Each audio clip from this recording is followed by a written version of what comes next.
Hello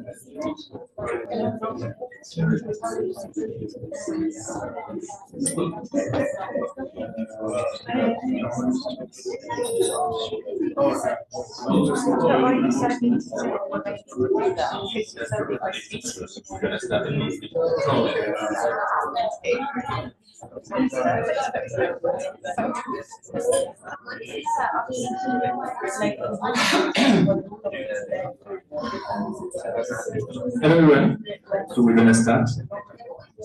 I hope you all had a good night and you're ready to start day 2 of the Fireside symposium.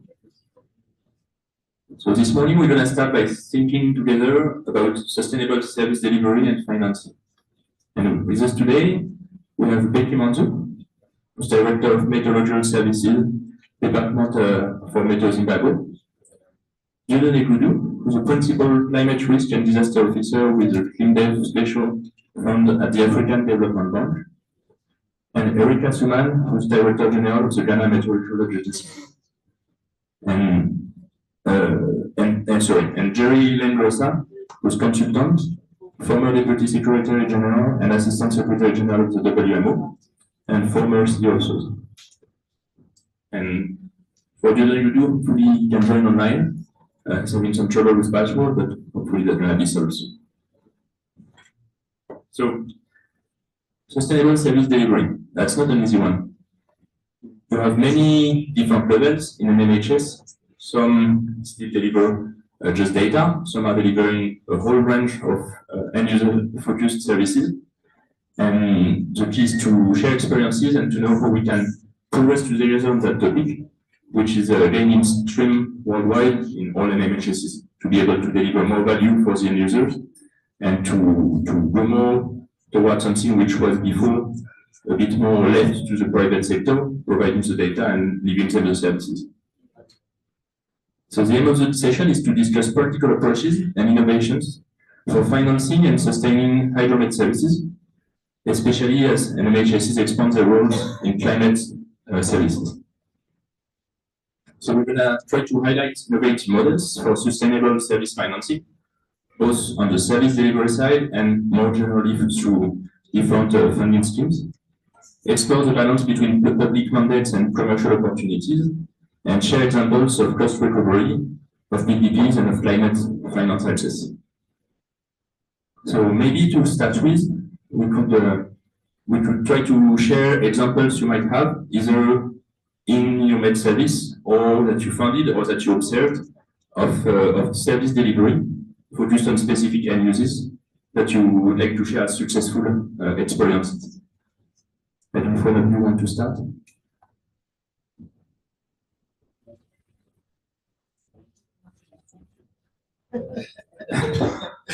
Oh, Eric maybe? Yes. Yeah, this one is working.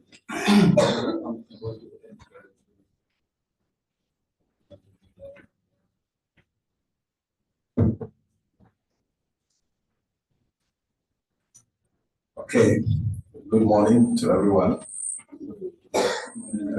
As the moderator said, having sustainable climate service delivery is a very daunting task, but very necessary in the advent of impact of climate change, especially in Africa, where we suffer the most when it comes to extreme weather and climate events, simply because our communities are highly vulnerable. We don't have the resilience to be able to withstand the brunt of extreme weather events, and therefore looking for or exploring opportunities to have climate services that is sustainable, to inform decision making, to help our communities to be resilient, and also to support socio-economic development of our countries cannot be overemphasized. Talking about various models that can help in this respect, I believe, first of all, the issue of the role of the Met services in providing climate services to inform decision making should be highlighted, should be made clearly to the policymakers, the decision makers, and mainstream climate services in all decision making. In our side of the world, sometimes, I'm sorry to say, we react to the events, the impact of the climate change. And that's not good enough.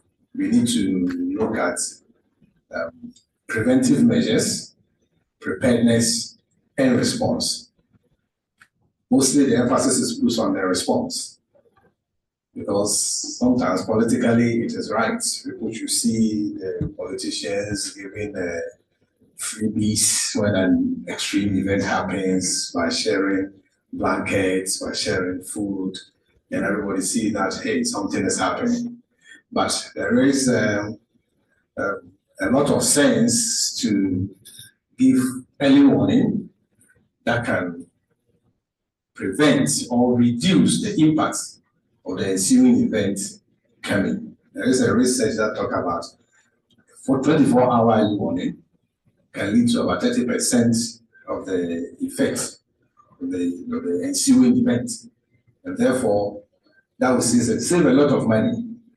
And so policymakers should mainstream climate services. That's for me the first point.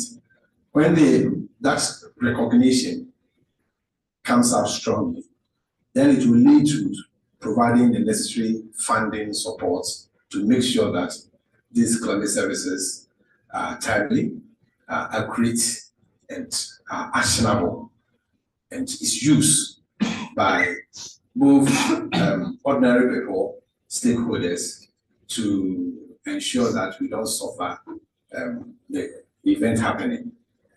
And so support from policymakers in supporting the best institution is critical for sustainability when they realize that this information is so critical for the socio-economic development of the country. Again, in providing these financial supports, I understand that in our side of the world, I mean, resources are very limited and stretched, but we can use legislations to ensure that this financing are sustainable. A typical example is what has been done in Ghana, where cost recovery mechanisms from aeronautical meteorological services has been legislated. And so by law, the aviation industry are expected to see a certain percentage of their receivables to the Met institution. In doing this, there were a lot of debates coming from the convention that says cost recovery. And so the Met institutions should provide aeronautical meteorological services and aviation payback the cost that they incur in providing that service. So the aviation people argument is that tell us the cost that you incur in providing the service and we pay you. And it was going to be difficult to, specifically identify exact cost that goes into aeronautical, because the Met institution provides a lot of services, not the aeronautical alone. And so through legislation, government says, well, 10% landing, 10% en route, and 5% airport tax. Legislated. If even the cost incurred in providing this service is less than 10%, pay them 10%. If it's more than 10%, pay 10%. Simplicity. And that is legislated. And that's going to be sustainable, because it's going to be continued as long as that law stays. There may be so many other things I may talk about, but I think I'm talking too much. Let me give the space to my colleagues to also come in. Thank you very much. Thank you. My name is Becky Manzou, as I've been introduced. I'm the director of the Zimbabwe Meteorological Services and PR with WMO. Zimbabwe Meteorological Services Department is still a government department. We are in transition. We've been given permission to be semi-autonomous, which means we'll still have A part of us that is government, but will be required to be able to generate more resources to be sustainable. Our mandate as most net services is to protect lives and property. As Met Department, we are also responsible for seismology. So we are supposed to provide timely information that is accurate for seismology, weather and climate. Equality matters, and a lot of questions arise. How do you provide quality service when your infrastructure is lacking or it's very old? When you have your experts, you train them and they go to greener pastures. So in encouraging us to be semi-autonomous, it's an attempt to solve some of these problems, but it will not solve the problems overnight. We have to find out those revenues that will give us, that will sustain us. As my brother was saying, aviation is the first source of revenue. It's the obvious one, but unless you provide the quality service, you remain with just get scratching on the surface, so to speak. There are some guiding principles that we have as Met Department in increasing this revenue. Like the equity, we have to know that there are core public services, like the early warning. These have to remain free or subsidized. So as I said, we're in transition. So it's a balancing act that we are doing right now. We want to remain very transparent, clear pricing structure in bidding processes. As Ghana, they've said 10%. For us, when we started the cost recovery in aviation, we used a consultant, so there is a pricing structure for the different services that we offer. We have reached a point where we believe we need to go back and revise that. The Met Department was set up by an Act of Parliament. So that needs to be revised as well for us to be able to change the way we do business. It has to be cost efficient as well. That is one of our guiding principles in an effort to remain sustainable. So these services have to be priced in line with actual services, the delivery costs. Over the years, it has been very difficult to put a price on what the observer does in the remote station. In most cases, they are thrown far where there are no cities nearby, where it's so difficult to go to hospitals or to go shopping, but they have to do their job. Is the price for their salary, is that their price or not? So we are having that discussion right now. Sustainability is another guiding principle. Revenue supports that support with reinvestment in infrastructure, systems and skill. So many times when you obtain something that is new, we forget, especially if it comes with warranty for 5 years. As Met services, we tend to forget about that. But of late, we've tried in our yearly reports to put that in, in the same way that we are depreciating some equipment, we are also trying to put aside some funds to replace the equipment. However, not all equipment is easily replaced by the Met services. So sustainability for us is such a headache, but it can be solved. There are partnerships, yes. For me, partnerships, the PPPs, the public-private partnerships, they don't work as much as now the public-private engagements. Those are preferable for us as MSD. So we have a couple of those as we try and remain sustainable and do our job of protecting lives and property. I think I should end here. Thank you. Good morning, everyone. I have a bit of a dry throat. Thanks for all those insights. And it's good that I didn't start first. Because I wanted to go back to fundamentals of why we need financing and what do we need by financing. Because running a med service, number one, it's government owned.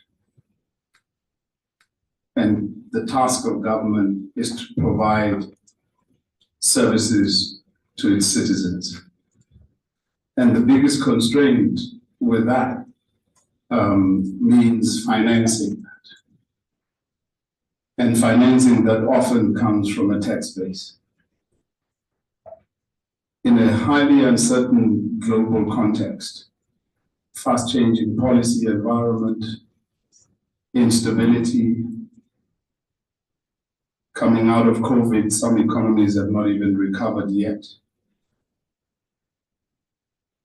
Also a changing environment, which is climate. Then you have to ask yourself, why does a country need a weather service? Is it to advance the science or to provide risk management services to the economy? I want to think that it is the latter, but not excluding the first. The second fundamental, I think, is an appreciation that most government services are a monopoly, including the weather service.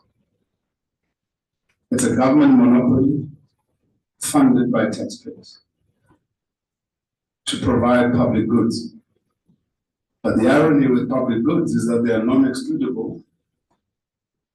That means the consumption by one does not exclude anyone else using the service, right? And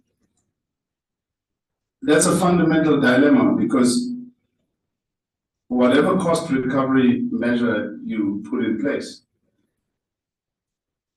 you're making someone else pay for a service that can be enjoyed by everybody. Because you cannot then say a radar image paid for by aviation, because we've always taken advantage of aviation by placing radars at airports. Right? So most of our radars in South Africa, 11 of them, maybe with the exclusion of one in Skukuza, are at airports. And that's not accidental. There was a need, and that need was met. But that's one of the most expensive equipment in the array of equipment that a med service has. And then you say, well, the one person that must pay for that is aviation. And of course, their argument is going to be, but the products that come out of it are not going to be used only by us. You use it for disaster risk, you use it for that, then you use it for that. And thus, you then need this intervention of a regulatory authority. I'm not sure whether in Ghana you have one that sits between government as the monopoly business owner and the client, where this body tries to regulate how you price whatever it is of cost recovery that you're trying to make. And there's an underlying assumption in all of this, is that the first one is your business practices allow you to be able to identify costs accurately and transparently. This is important for PPPs. So, but we'll come back to that point. I go back to these fundamentals because I think in how we structure the conversations in the future is impacted by how we already manage entities now. One, I'm going to make the bold assertion that one of the fundamentals you need, not just in the entity, but in government, is accrual-based accounting. There are benefits of transparency. There are benefits of accounting principles and practices in there, which allow you, for example, to recognize future income. But most governments are still on cash-based accounting on the continent. That's a fundamental problem, which is a structural economic problem that needs to be resolved, right? Because how then do you derive, excuse me, your costs and breakdown? And that's why probably you end up with a legal decree of what needs to be paid, as opposed to a justification that's transparent. And I'm not saying that's the case because I'm not sure, don't know the details of the Ghanaian system, but we've seen it in many instances where it's cash-based, and because it's cash-based, even the annual adjustments to your budget, you sit at the bottom of a pyramid in a ministry, and the annual budget process simply says there's a 5% increase in budget this year, and that 5% is divvied up in departments, and the minister is the one who decides how much they allocate to each one, and the Met Service thing at the bottom, often doesn't even get the 5%, maybe 1%, and often that is for covering salaries. So there are fundamentals that we need to also address, I think, in the conversation, which primes us up for how then we deal with the problems. Let me just raise one risk and then I hand over to you. The one risk that we saw from COVID was that if you have one revenue source, because running an entity means there are two parts. There's one, the revenue part, and DG Manzou raised the question of costs and cost efficiencies. Those are the two things that concern you as a director. One, revenue, whether it comes from government as a grant or from cost recovery efforts. The other then is internal efficiencies, where you try and manage your own costs to try and make this sustainable. But now what we know so far is that if you have one revenue source, or even if you have two, and one is the government grant, which is dependent on taxes, and when the tax base goes down, there's a problem.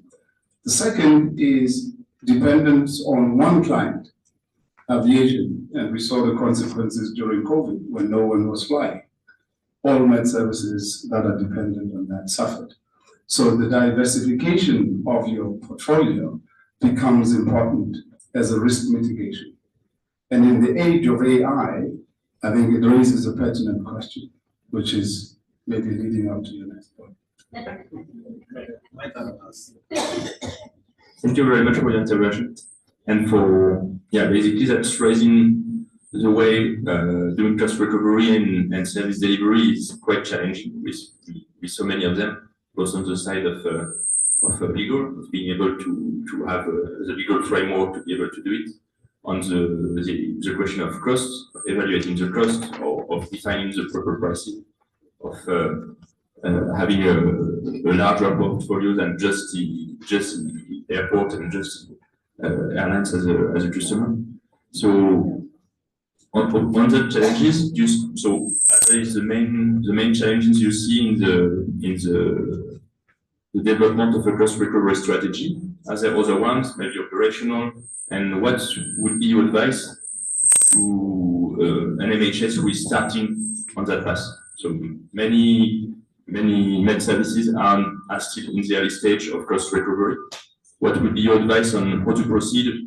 What should they start with first, and how to overcome those difficulties?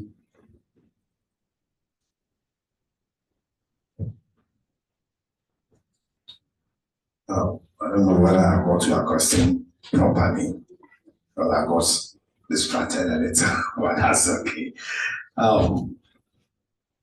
So before I look at or try to address the question, let me first say something about what my colleague said, especially depending on one source of income and in case there's a challenge there will happen. He's right, we can't depend on one source of revenue if you are talking about sustainable climate service delivery. And so we need to diversify to get multiple streams of revenue so that we don't get caught pants down when that source faces some challenges. And I think that's been done. For instance, in Ghana, we are exploring various avenues to be able to generate a lot more revenue. Normally we talk about aviation, as my sister said, because that is obvious. And there's this international treaty, Chicago Treaty, that talk about cost recovery. And the fact that aviation appeared to be one of the major consumption of the services that we provide. And they are commercial in nature. And so it's straightforward to be able to recover costs from aviation. But I don't think we are limited to that. In fact, this morning in my office, the team is going to our Ministry of Finance talking about fees and charges bill. The government is putting together a fees and charges bill. And all departments and agencies to get their fees and charges into this bill and get it passed by Parliament, then you can go ahead and charge. And so in so doing, you identify various services that you provide, and then you cost them how much you want to charge per service, and then make your justification to the Ministry of Finance. It's captured in this bill, and the bill gets passed in Parliament, and then you have authority to charge. And so we are working on it. I started working on it before I came, and just yesterday, they were working on it. Today, they are going to meet Finance Minister to make their case for fees and charges, to get some of our fees and charges captured in the bill. And so there are other areas that we are looking at. In fact, I have an opportunity to amend our law again this time. And in that opportunity, we are looking at other sources of income in addition to aviation that we can include. And one typical one that we are exploring is in the area of construction. We expect that construction industry uses the Met service data in their decision making, in their construction. We come out with intensity, duration, frequency curves that a contractor needs to be able to inform him on how the runoffs and development of the drainages and the construction of the roads and the buildings that they do. Our argument is that a certain percentage of the contractor and the contract fee must be given to the Met people to support them to be able to deliver that service to them, and then they use that service in developing the infrastructure that will be, climate resilient. We hope to succeed. If we succeed, it will give us another stream of revenue, which is legislated. That makes it more secure than doing pure economic analysis and selling the service for the consumer or the stakeholder to pay for it. That one is in the market space. They can choose to buy or not to buy. And so, yes, as government institution, we leverage on that monopoly that we have and use the state to secure the necessary resources to ensure sustainability. I believe in addition to this, working with the private sector to also develop various models to support revenue generation is important. There have been a lot of conversations going on in this side or in this area where we are talking to some private sector players how we can come up with models in some of the services that we provide, which maybe for now we consider them to be public good and they are for free, how we can monetize some of them. We agri industry like this or agri depend a lot in the work that we provide. How do we, find some model to get them to contribute a bit towards the service that they receive from the Met services? And we can talk about using the technology to get them to contribute just a little, but given the scale, putting together will be significant revenue source for the Met services. And so we continue to explore. I believe in this room, we have manufacturers of Met equipment and technologies from the private sector. We have the PRs and the Met institutions here gathered and other institutions. And all what we are trying to do to see how the Met people will be properly capacitated to be able to also engage the private sector and, consume the technologies and the product that they are producing. If we are rich, we are able to buy your equipment, we are able to buy your technology, and then we create a good economic model for ourselves, right? And so I believe in looking at it in that context, it's also our responsibility, and that's why I'm excited about this program, our responsibility to see how we can help the next people, work with them, compete with them through collaboration, to be able to, strengthen them, to generate enough revenue to also consume the products and services that we are working hard to come out with, so that we can have a sustainable business as a private sector, and the Met people also have a sustainable climate service delivery, working together to serve our economies. Thank you.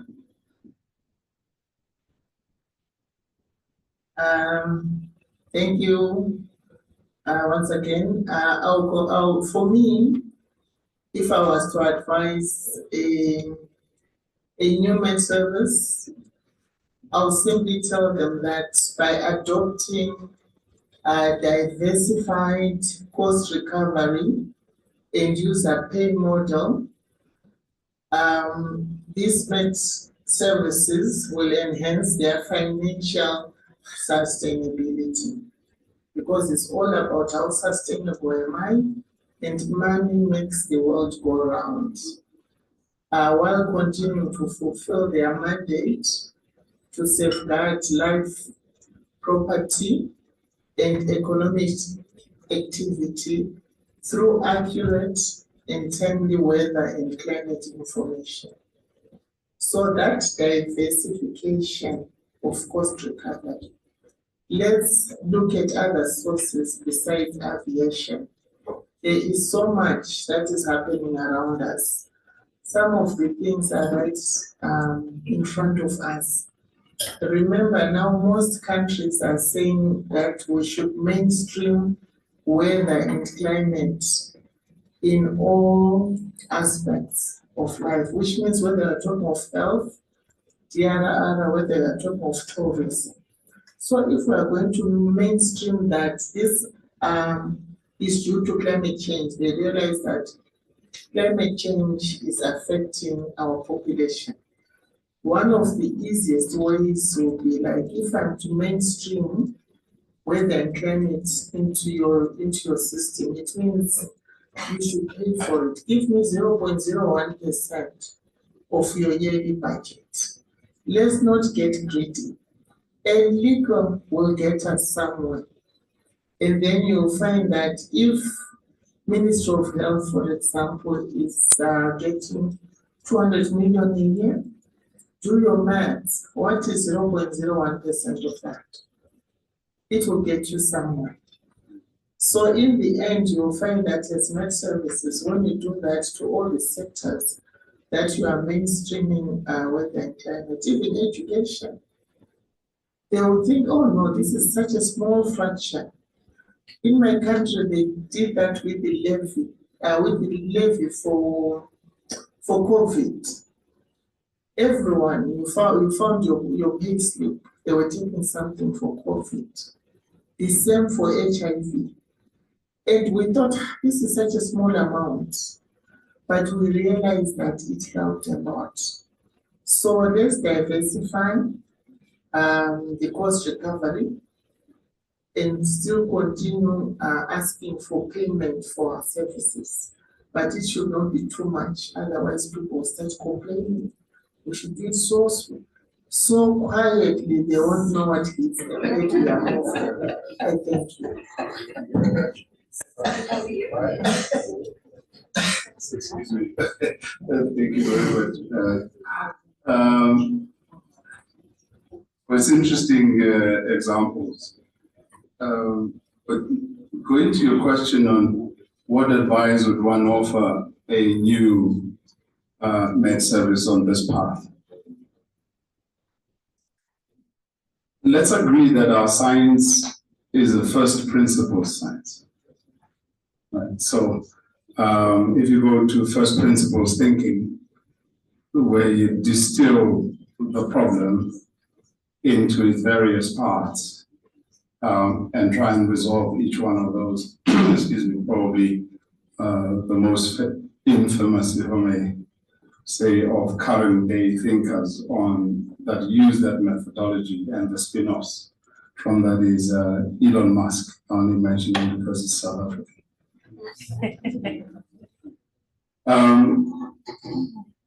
So we accept that our science is a first principle science. There's a complex environment, which is the atmosphere. We're trying to understand it by breaking it down into various components. And out of that, science has come entities which are called National Meteorological and Hydrological Services, whose primary focus was always to understand the science and to be part of the components of understanding the science. So it's not surprising that we still have the concept of a value chain, which starts with observations, and then we try and do models, and then we do value addition. And then there's this component, which is really an add-on, which is services. Our pursuit was always the perfect forecast. And it remains that, the perfect forecast. But over time, we were told the perfect forecast is meaningless unless it has some value and some utility to someone who has to make a decision.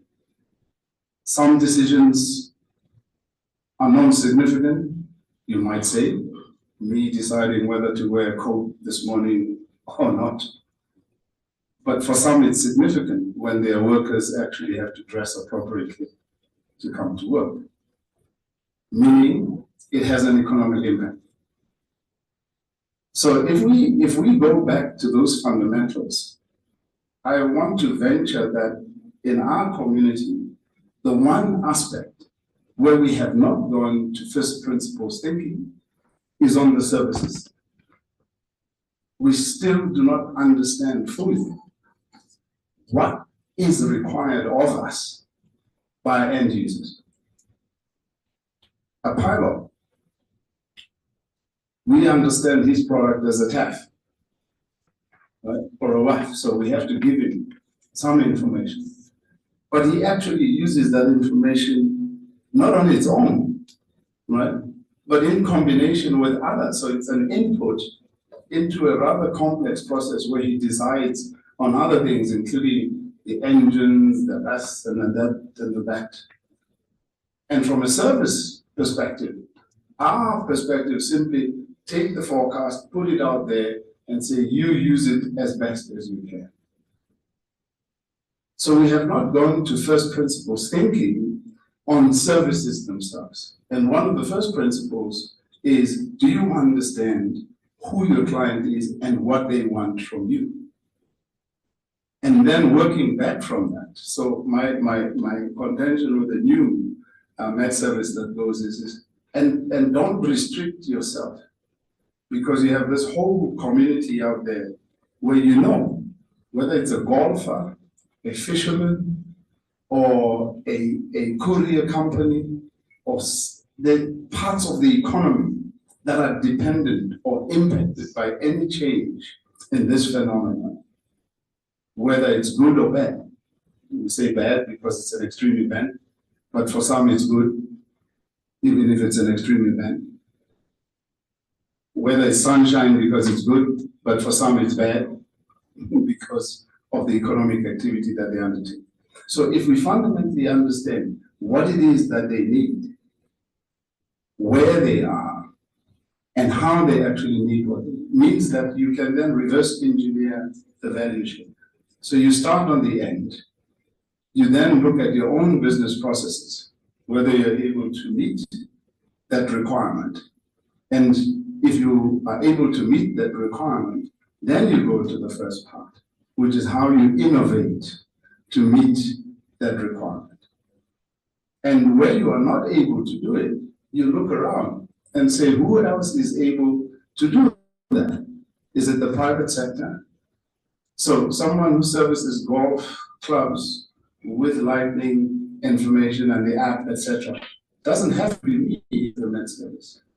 Because maybe that is so niche a market that I don't have to spare the resources. But I can contract somebody to actually do that.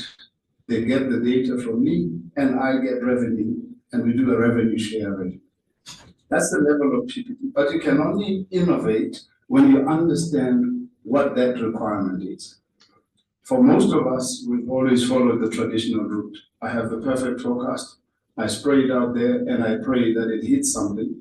And from there, but if we do it the other way, which is first principles, service culture, then we will start to unlock a lot of the revenue that is in country, but is not being tapped into because we don't see it. And the reason we don't see it is because we don't talk to people to understand what their needs. We assume that they need it, but we don't know that they need it. And therefore, if we are able to innovate in that space, then I think we will be able to crack the sustainability required. But that's only on the revenue side. You know, and on the efficiency side, that's where the rubber hits the road. Because if you innovate, then think about things differently. And I think on the services side, we've been very slack in doing that. In the conversations, listening to the conversations yesterday, I think there's an attempt by some of the technology providers to do sort of an end-to-end. So you're not just providing sensors, but now with the ability of software, you're trying to get to the what we call the last mile. But there's still assumptions in that route because it starts on the other end and goes to the other end. And I think that, you know, fundamentally we need to go back to first principles thinking at an organizational level. And in the advent of AI, what seems to be impossible is now possible. Where's Bradley? Bradley, my colleague from the World Bank yesterday, showed a slide where he said we have one goal. I don't know how many, remember that slide here. One goal, 63 organizations involved, and we trying to coordinate all of that. That could be done, that one goal in the age of the AI agent could possibly be done in the matter of half a day. So understanding what clients need doesn't need to be a rocket science thing where we now send out consultants to go and do a year's assessment. That can be done in a very short space of time. Let me leave it there. Thank you very much. Now I get your question very well. So advice to the new Mets people. But before I get that, there's two observations. The first day, some of the presentation, I got a feeling that we think early warning is, the early warning is given. And what needs to be done is the response. I think we need to be careful about that. When we think like that, we get an impression that, for the information climate service is there. We should worry about how we deal with that response to it. And as the head of PRO or the director of the medicine institution, I get worried from our way to be taken for granted. We need to, even early warning is there. To what extent is it being used or how accurate is the information. We need to be worried about continuing improvement on the service. That's one. Two, my colleague spoke about service and try to understand the user. I come to North Africa, I have national framework for climate services. Coming from the global framework for climate services, Ghana one. The REMO is encouraging us to do co-production, where you have the user, the producer, and the researchers, the scientists, working together to produce the service. Just as a proof of it, yesterday or 3 days ago, I was talking to our host, our MC today, about something that has to do with lightning that Ghana wants to do as a part of the service that we provide, and had a meeting with the stakeholders that we think will need this service, the electricity generating companies in Ghana. And when we started the conversation with them, I got worried because the impression that it created to me is that, well, even if you give us early warning with respect to lightning, it won't change anything because we can't put off the power. There's no way, listening to your warning, we can switch off the power to avoid whatever the warning is telling us, because somebody may be in a theater and that person is being operated upon using the electricity, and by turning it off because of the warning you are giving me, we kill that person. And so they can't do that. The worry I got was that then it means what I wanted to do is nice to them. And so they won't take it. But continued engagement, you got to know that, well, yes, you will not be able to turn off the power, but you'll be able to put in place something ready to, take quick response when the lightning strike and they have to get the power back. The team will be ready to quickly respond. Or using that information and knowing the frequency and intensity of the lightning, you will be able to even advise your manufacturers or in going to the market to procure equipment that will be a little more resistant to the occurrence of the lightning. So eventually we came to a certain understanding that they need a service. As I speak, a team is going to the coastal line of Ghana to engage the fisher folks, to get to understand the service that we are giving them, the marine forecast, state of the sea forecast we are giving to them, and then take feedback from them to improve the service. And so, yes, all of us may not be doing this, but that's just an example to share that some things are being done in that light. My advice to new Met institutions that are established is, in addition to the science and the physical science, you shouldn't forget about the social science. I think we focus all of our attention, as we say, to provide a perfect forecast by burying our heads in our computers and cracking our brains and burning the candle in modeling and coding and generating the best of the forecast. But we forget about the user. And that's where the social science comes in. Even in communicating our forecast to the people, we are so technical. We assume a lot and think people understand us, but they don't. This language is what you have been used to from secondary school up to your university and your master's and your PhD, and you're working with it. So you think everybody thinks like you assume a lot. And so the Met services and the PRs here, that I know we are very close institution and don't give room for other professions in our space. But it's a big mistake. We should allow the social scientists on board. If they understand our approach, they will be better communicators to make the ordinary person understand than ourselves. Because we do those all the effort that goes into generating that forecast, not for ourselves, but for the user. And we need to understand them from their point of view. Thank you very much.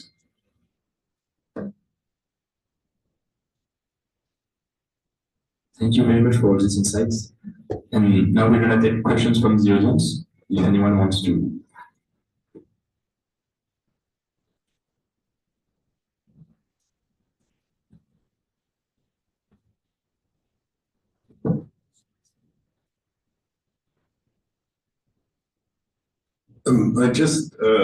I think, a very insightful and very good discussion.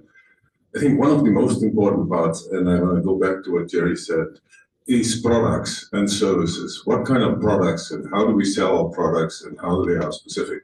I want to use the example of aviation just as one. I've worked now about 25 years both in the private sector and in the other thing, in the public sector. But in terms of aviation, there are multiple charges according to ICAO that you can ask. You can ask overflight fees, you can ask other fees.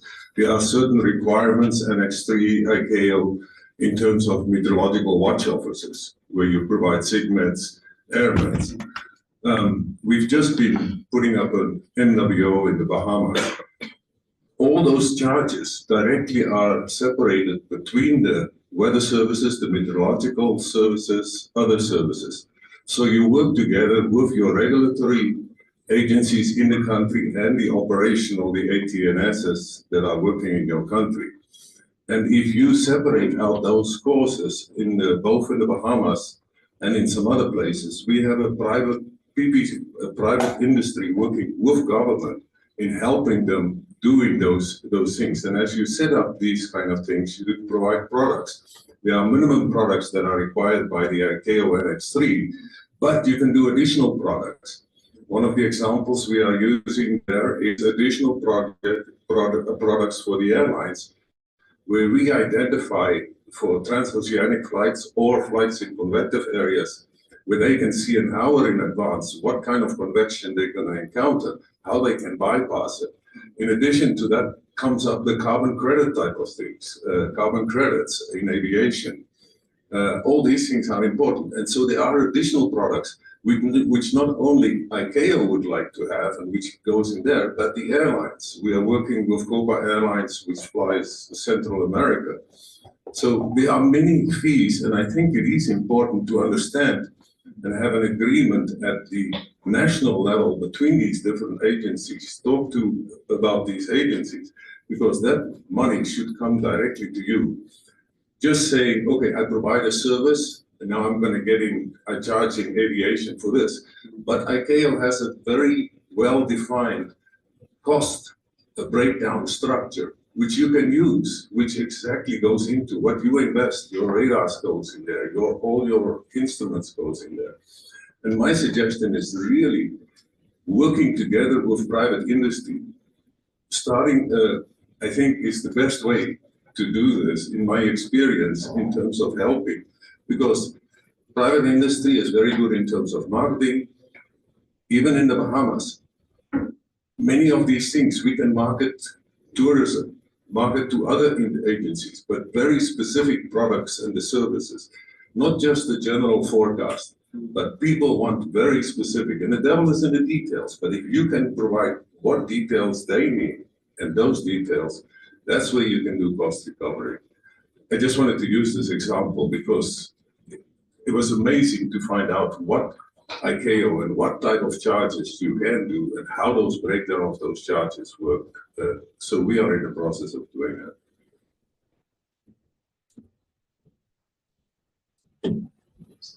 Should I make a comment on the comment? Thank you.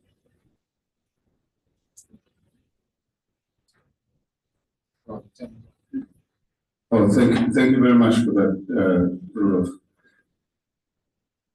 I think one of the key takeaways from your comment is this conversation between the regulatory stuff, the client themselves, and the unique circumstances that they find themselves under. So, tropics, the Bahamas, very different environment, from maybe elsewhere. But you wouldn't know that if you simply follow the manual, which is a KO, and just said, I charge for everything, and I put it into law and you pay. That's not optimal, number one. Two, you might be introducing things that you're not delivering on, and therefore the trust element is gone. The utility of a conversation is lost. So I think it is precisely that principle which says, how do you have that conversation with that client? And not all industries are regulated in that same way, where you have ICAO. Because in fact, at national level, you will find that you then have, depending on the legislative regime, even for aviation, you may find that all agencies that help support aviation are government-owned. So the airports company is government-owned, ATMS is government-owned, the weather service is government-owned, the Civil Aviation Authority is government. So for the airline and the industry, that's all tax. Every one of those civil agencies simply comes up with its own regime, and they have to build that. And ultimately, remember, we don't care, but ultimately it comes back to you and I who fly, because that's the price of our ticket. So it's also important, I think, in those conversations to then have, to be able to listen, not only to what the client says, but also the context in which they operate their business. Not because you want to give up ground in terms of your revenue, but that's why you need this regulatory authority in South Africa, which sits between these parties and, to try and get the best possible outcome for everybody. Because if the airlines decide they don't fly, tourism and other sectors of the economy suffer for those that are dependent on tourism. May I? Okay, thank you very much. I think the panel is really giving a very insightful perspective. And I hope that we are really noting the take-homes from this panel. I would like to repeat what has been said by Brother Jerry. But I think if we really note seriously the risk of one source of income for a national meteorological and hydrological service, it's important. We are looking at the global financial constraints in terms of supporting net services. It's really quite risky and scary. And the second one, I really would like us to note seriously is the potential of getting revenue from other sources. I mean, he has mentioned areas that we are not even looking at. Courier services, just one example, at least I know med services, they start to get to sectors like health, like energy, but it's beyond that. So these potential clients, combined, they can bring about a sustainability of national med service. So my question is related to a concept of establishing a weather enterprise. So I would like the panel maybe to share their views as to how they see an establishment of a weather enterprise enabling financial sustainability of a national meteorological and hydrological service. Thank you.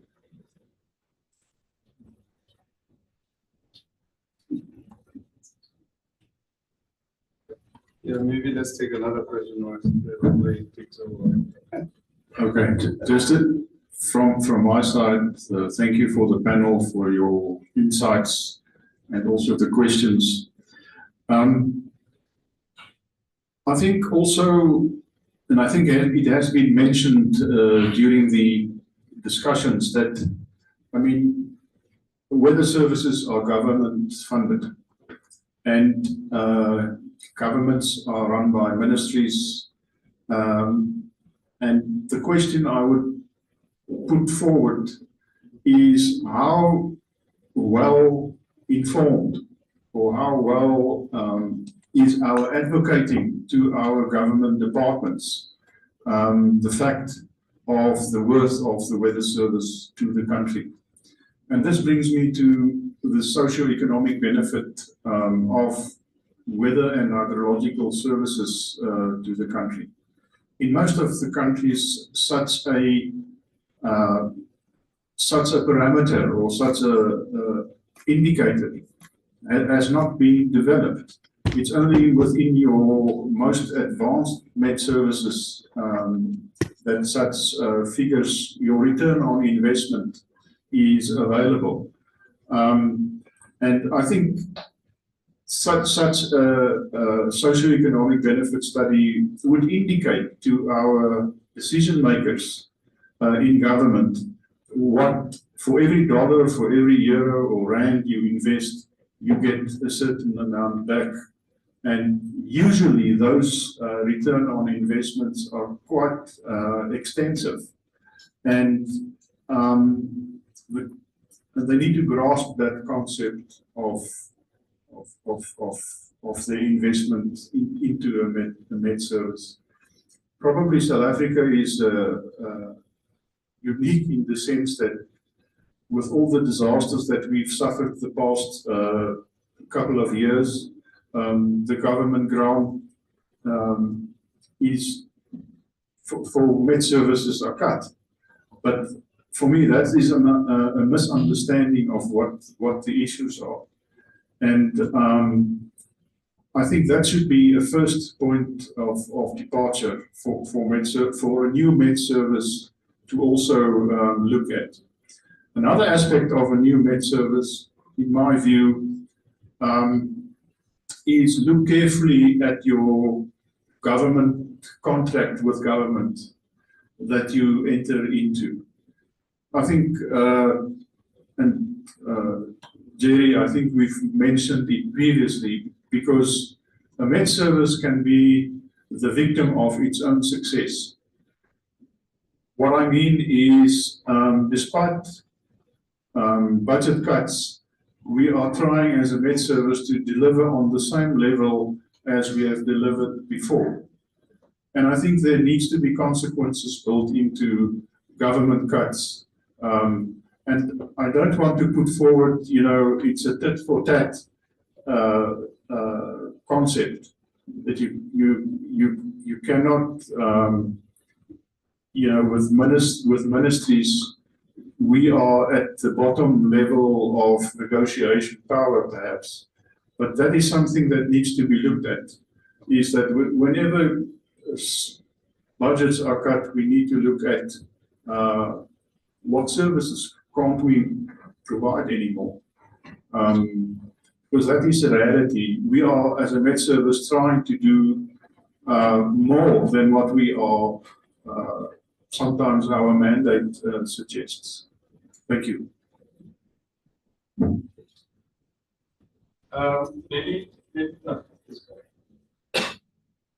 Thank you. I will start with the last question, because I think Professor here would like to tackle the first one. No. You asked how well informed our governments about med services. I'll answer for Zimbabwe. The med services in Zimbabwe up to 2019 were no radars, very old buildings. Our instruments were very outdated.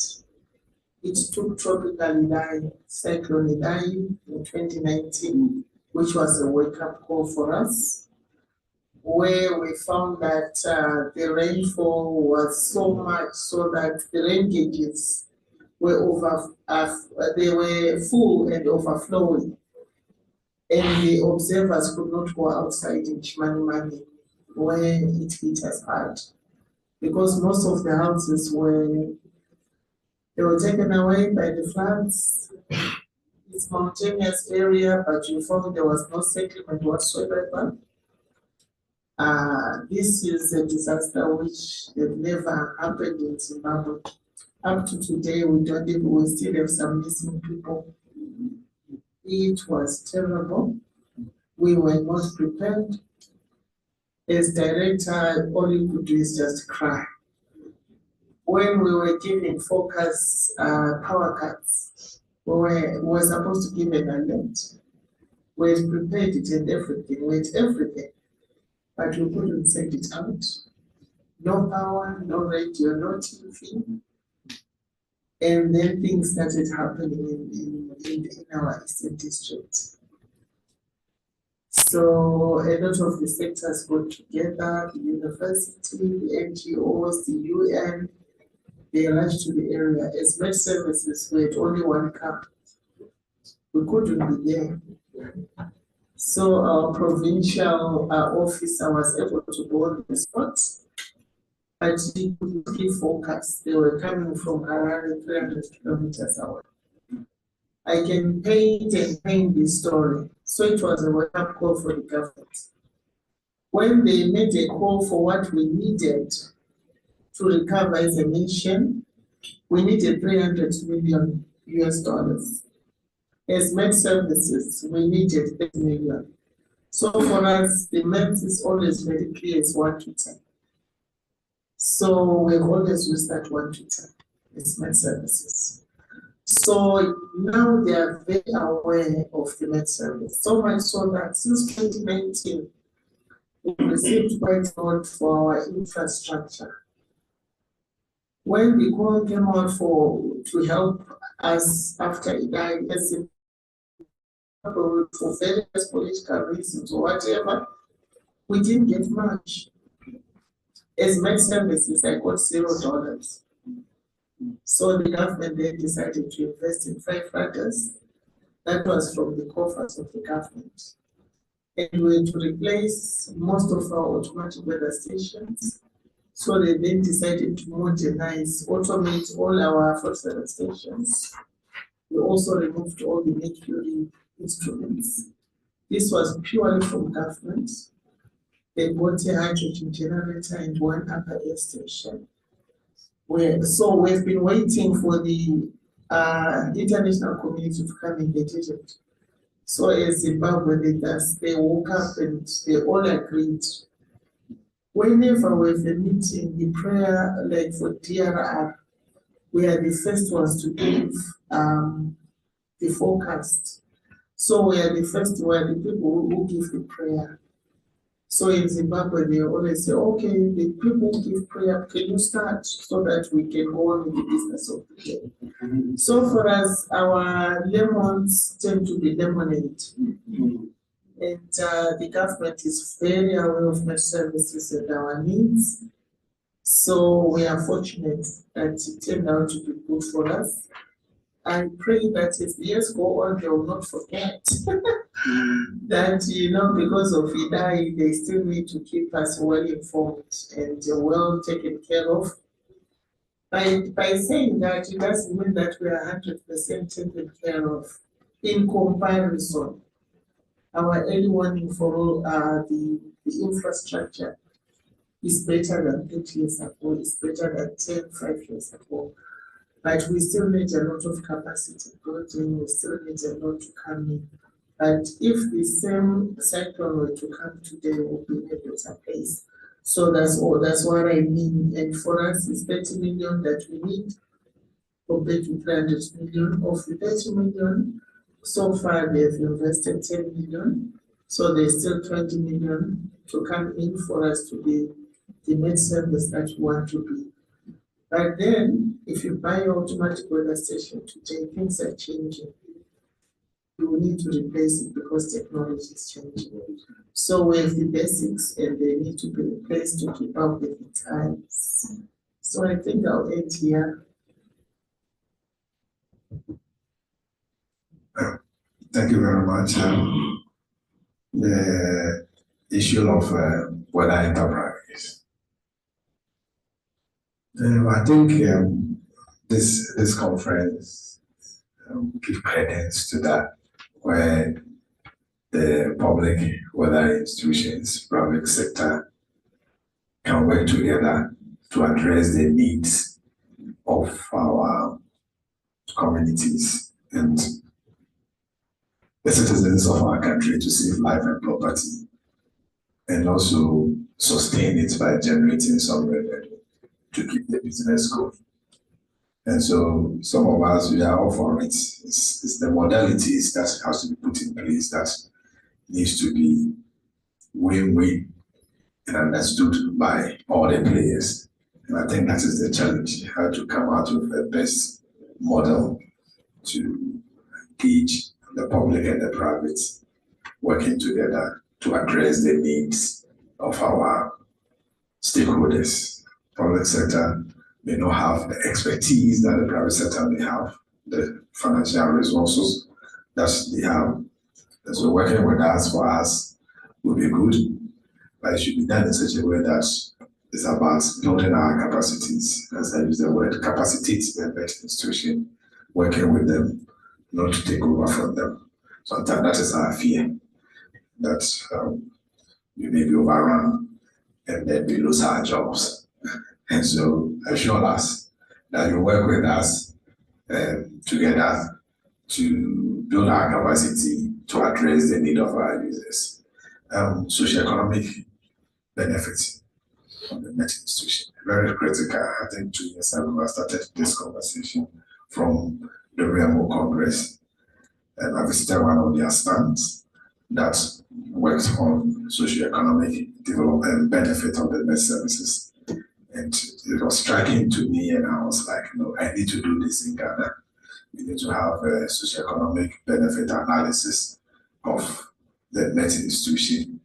Always we say they are so important. We tackle various sensitive sectors of the economy, but we are not putting figures to it.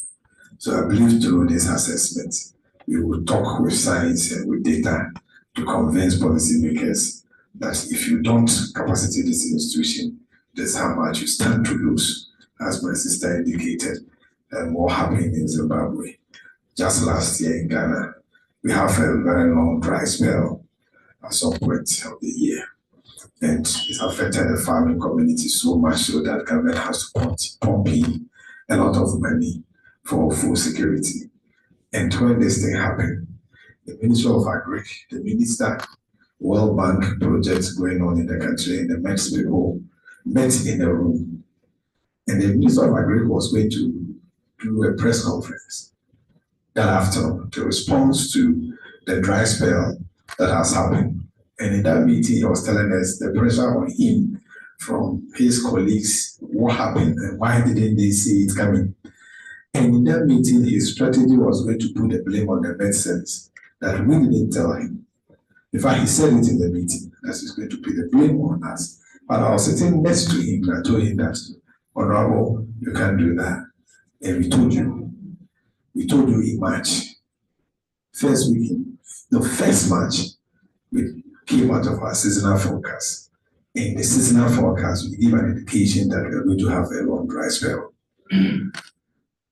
Then he sat back and said, so his director of Agric, sitting far end, and he got angry and was like, why? We should have this conversation among ourselves. And why am I saying this? And then the minister said, what do you mean by that? Then the minister asked, so where do you want me to get this information? To pick it in the media? I said, no. The final 2 days of the seasonal forecast are about to be issued. We have a stakeholder engagement, and you were there. In fact, one of my staff was sitting behind me. I turned to him and asked, who from Minister of Agric attended? And he gave me the name. So I mentioned the name. So the Agric minister says, attacking his own director for crops, that they told us we didn't listen. You send somebody there in their program, you send the person, they invited you, you send the person. So if you didn't take the feedback from the person and use it, we can't blame them. I thought I was going to put the blame on him, but it appears I can't. And so he was kind of negotiating with us how to communicate so that we won't come back and say that, well, we told you. And I had to say that I'm going to tell the public that, yes, you told us, but to this extent, we were not expecting it. And I said, no problem, whatever, I'll come back when you speak. And so such events actually show the value of the med services and the services that we provide. And so we have, in Ghana, have already worked on the TORs, terms of reference, engaging a consultant to do this socioeconomic assessment of the Met institution. We are working with the Danish Meteorological Institute, and they are communicating with the UK Met office to help us come out with this socioeconomic impact assessment of the Met service. And I think it's very important, and our colleagues should consider doing so. Let me conclude by saying that beyond charging for our services and government budget supporting us, I believe the Met services is in a very good position to assess the global funds. I mean, various through proposals, assessing a lot of funding or leveraging on some funding project going on in our countries to get what we need to help us deliver our services. If Ministry of Agri is having a funding to support food security and the best services need some equipment, they can speak to them and get them out of that funding, procure some of the equipment that they need for them to provide climate services or weather climate services to support the objective of the project. So I believe through proposals, we'll be able to get a lot of equipment and the technologies that we need procured for us to improve our services, but not necessarily depending on government budget. Thank you. Sorry, my brother, just to add one point. He was talking of the med services working with agriculture. In our instance, we were able to tell them that there was a dry spell coming. So the government actually took out an insurance for the first time for one community. And then there was an NGO which had a project in the southern part of the country. They also took out an insurance based on our forecast. And for the first time, we pay out in Zimbabwe last year. So for us as Med Services, we're very encouraged that the government is listening to our focus and they're willing to put down something. It was a trial for insurance, and now the communities say it pays to insure your crops because the government took the lead.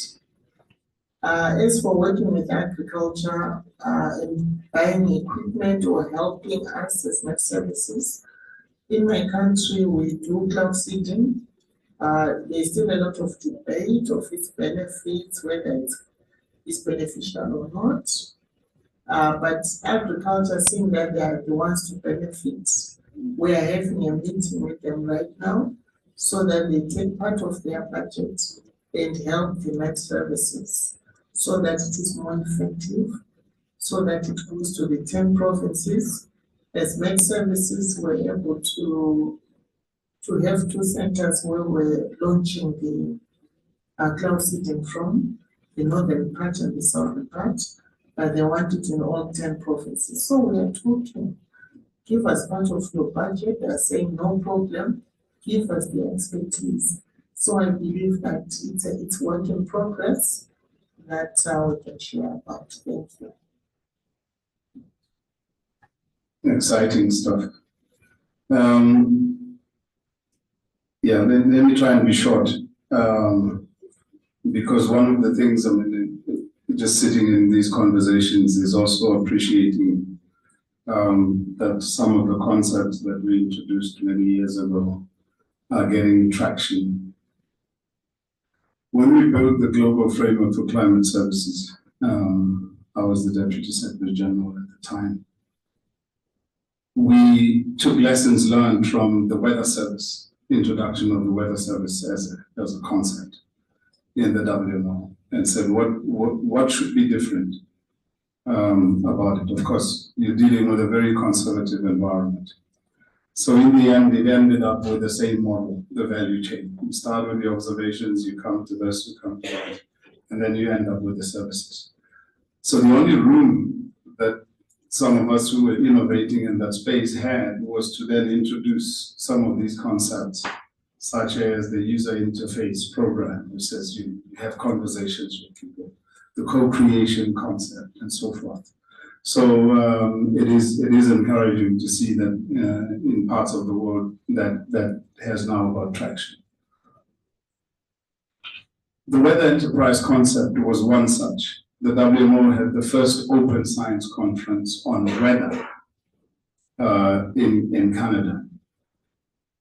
Out of a conversation that myself and a few other people had in the US and within the Secretariat, to say, well, why would an open science conference on weather be important?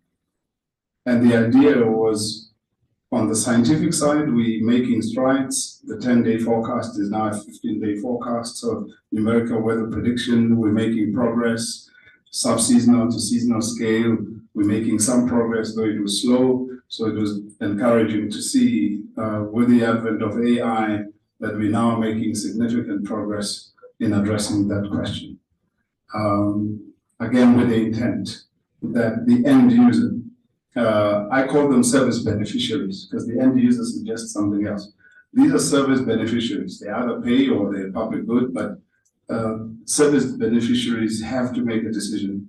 And so we're still on that pathway to saying, how do we best use our science for decision making to mitigate risks, but also for economic benefit. So the weather enterprise is in a way a construct which can only be materialized in conversations and in doing. And so it's the conversation that we are having with we are more traditional in the way that we converse with because of our value chain, where you start with an observation, so we're more conversant with that aspect. Right, where we have conversations with you instrument manufacturers who are here, and there's a plethora of you, and we try to decide the best. And we get supply chain because we're in government, we have to issue RFQs and what have you. So we're familiar with that process, but it is still part of the weather enterprise. But that's just one aspect. Going back to the services side, we don't have those conversations that frequently with those that are in that community because often they are not scientists. But back to the point of the director, they are not scientists. They are scientists in their own right, but they are not physical scientists, right? And so we have to learn to have those conversations with them. So the weather enterprise, I think, is a constant and evolving issue, and not just an idea that sits. It's made live by these kinds of conversations, and kudos to Parisian for doing this. May I suggest a different approach, though, to the socioeconomic benefits question? We've tried this, we've done that. We even had a conference in Madrid. I was Assistant Secretary General at the time. And the idea was we're trying to prove to governments that we have inherent socioeconomic benefit to societies. And we've come up with all these formula, 1 to 10, 1 to 20, 1. But often it has been to justify why we need money to invest in infrastructure. There's a concept called value, proof of value.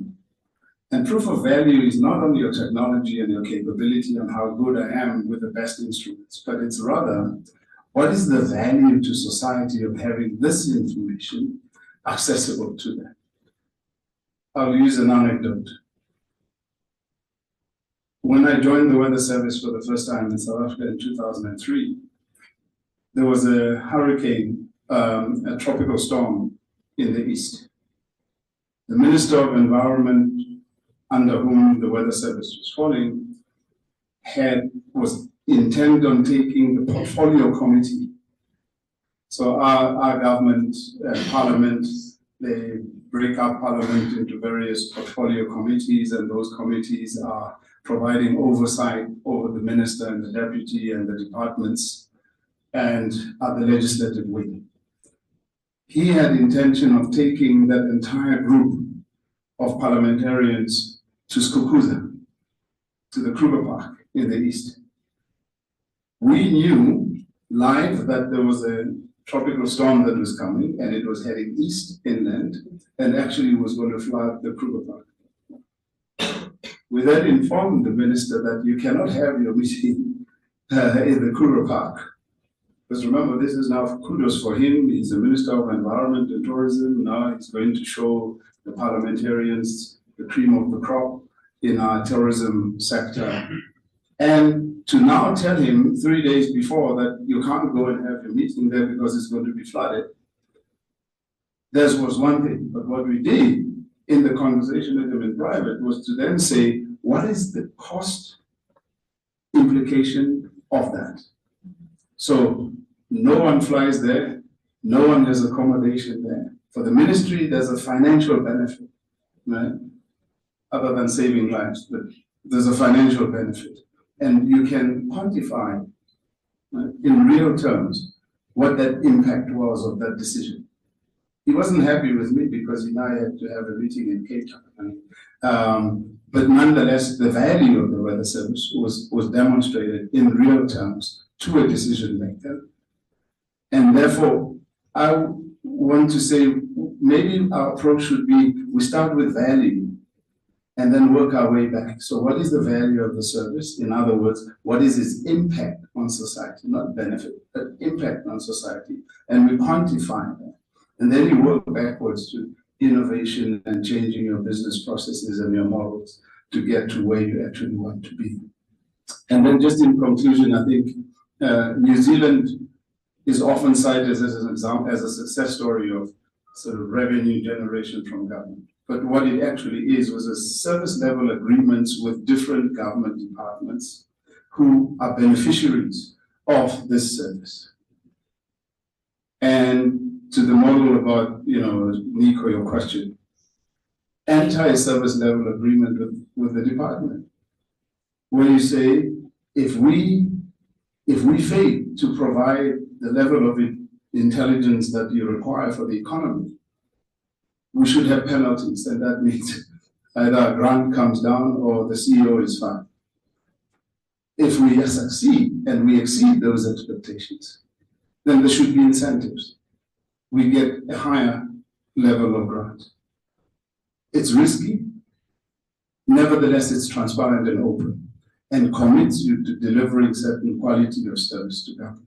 So entering a service level agreement with government about the service quality that you offer also exposes what it is that you need to provide that service. And so it doesn't just become a conversation about are you beneficial or you're not beneficial. You're already a government department, but it's about the efficacy and the value and the impact that you have on the economy, on government and other processes. So thank you very much for that. And Madam, that insurance partner that's doing the parametric insurance, that's your client. They should pay. You should partner with them to provide the service nationally, and you should get the revenue. So your partner, that's a PPP. They should be a partner offering the service on your behalf using the weather that you provide on your behalf, and you get 20% of the revenue, and they can keep the rest. Because it's going to be a recurring thing. And it can then play in many spaces, not just in agriculture, but in other sectors as well. But the key is, even the JSE, you've got a stock market for tobacco. Those are the kinds of people that require parametric insurance. If you nail them down and they become the service provider of choice, and you have the weather service of choice, then your revenue is guaranteed. Thank you very much. Thank you very much.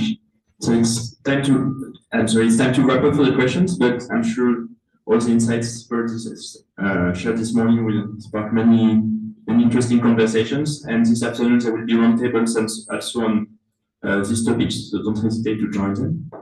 And a big thank you to your panelists for the information shared this morning.